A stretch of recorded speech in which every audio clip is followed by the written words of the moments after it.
Well, you can see here another cargo trailer. So we've got a blank slate to start with. I bought this pre-owned. I found it on Facebook Marketplace. The deal came together really fast. I was bored last night, started surfing around on Craigslist and Facebook Marketplace and messaged this guy. He was about 185 miles away. I always want a trailer with torsion axles, and when I saw this one with these aluminum wheels, I thought, okay, this is a pretty good likelihood that this has torsion axles, because this particular company, Alcom, any trailer that they build that has aluminum wheels on it from the factory almost always has torsion axles on it. So he replied to me this morning with some questions. One of the questions I had, of course, was, does it have torsion axles? How tall is the side door? And how tall is the rear door opening? Rear door is 82 inches, side door is 78 inches, so that maxes out the height on the side door. Alcom offers 3 different heights of side doors: 66 inches, 72 inches, and 78 inches. I don't want one with a 66 inch because I bang my head on it when I go in and out. 72 would be okay, but I would have to duck my head going in and out with a motorcycle helmet on, which isn't the end of the world. But this one, 78 inches, is actually just a tad less than 78. I believe the opening up to the top of the cutout is 78, and it's about an inch less technically. So that's how much room I have. Probably about, I don't know, 5 or 6 inches. It doesn't have a roof vent, but that's an easy item to add. It's got 2 dome lights in it. Ramp door, of course. I need a ramp door for loading motorcycles in and out. This has some sliding track in the floor with these little sliding tie-down points. That'd be good for hauling a UTV or side-by-side, and that's what the original owner did, is hauled a big Can-Am Defender in here. There's only 4 of these tie-down rings. I'll need to get 4 more. This is 7.5 foot wide, so you do have a little bit of wheel well box sticking inside of the trailer, but it's not the full width wheel well inside like you would have on an 8.5 foot wide trailer. 8.5 foot wide, your wheel well would probably be about 7 to 8 inches. This is, I'm gonna guess, 2.5 to 3 inches. So it's just a little bit inside the trailer. Alcom also started making a trailer in they call it a 7.4. And how they designed that is the wheel well sits flush inside of the wall. So this portion is actually buried in the wall. So on the outside, you don't have the full width fender sticking out. On the 7.4 wide trailer, you have just a little bit more fender sticking out here. But then your wheel box is embedded into the wall rather than going all the way through the wall to the inside of the trailer. So all of our marker lights are these little 3/4 inch round grommet mounted style.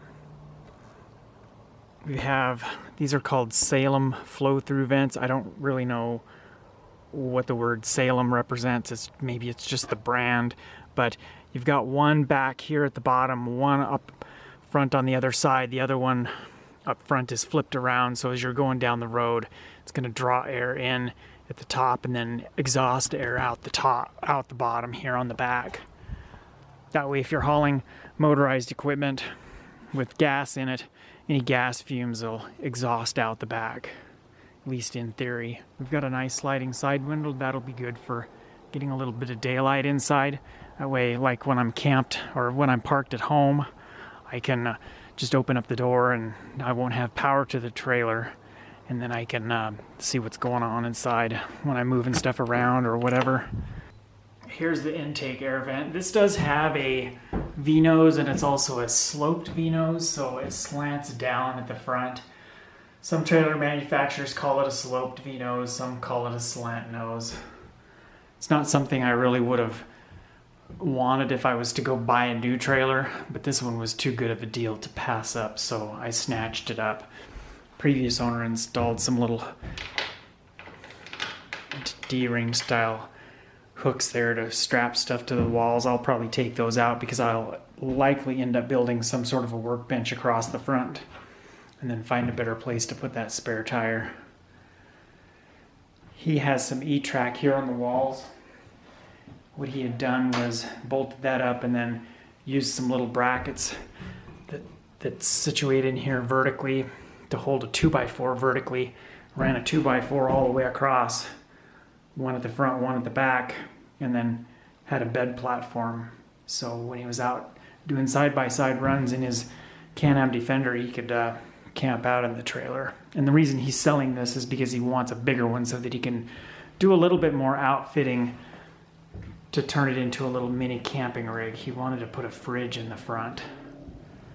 I'll probably add some more lights in here. Each of these little dome lights has a switch on it. A little tiny rocker switch, and then they're controlled by that switch up there on the door. I will also likely add some floodlights off the back. If we look up here, we can see I've got good access to all the wiring and space here to be able to mount stuff. Here's the outside vent that flows air in at the top on the driver's side. Every trailer I've had that has these vents, the intake is always upper left and then the exhaust is lower right. It has a 2-foot diamond plate wall here on the front, diamond plate rock guard protector. If I were to order a trailer, I would want a 3-foot high, because you can see here there's a couple of rock dings already from the previous owner using the trailer.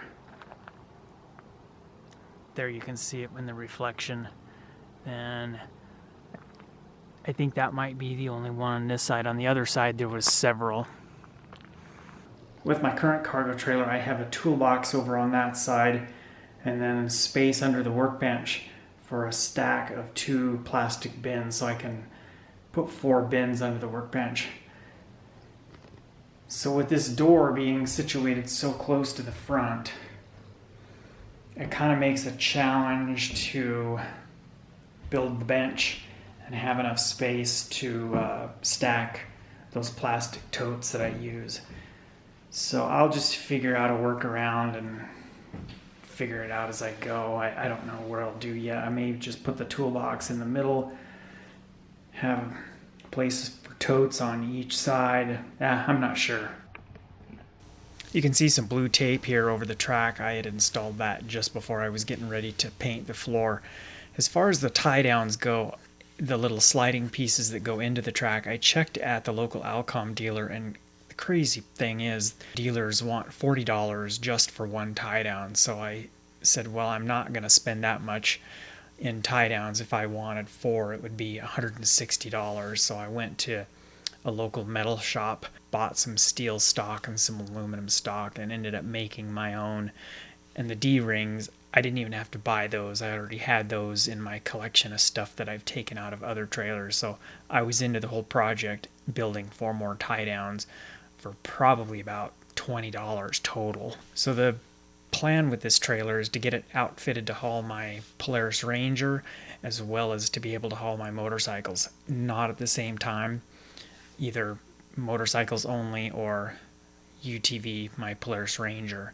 Build out plans for the trailer include another toolbox, kind of like what I had in my other trailer, my little 7x12 Wells Cargo, some sort of a workbench across the front, and then maybe a shelf up high across the front up there in the V-nose area. And I'm not really sure what else. Maybe some exterior lighting, definitely some more interior lighting. And some of the projects I've already completed. It's taken me quite a long time to get this video put together. I've actually had the trailer for about 6 months now. As I do some of these projects, I'll go ahead and create more videos, because a lot of the projects that I've done, I've shot videos of them and just kind of will sort of have a mishmash of various projects thrown into each video. I'll probably have about 3 or 4 more videos, so be sure to like the video, drop a comment down below if you have any questions, and then any kind of products that I've used in the videos, I'll have Amazon affiliate links down in the description below, so those are items you might want to check out for your cargo trailer if you're getting ready to build out a cargo trailer similar to this.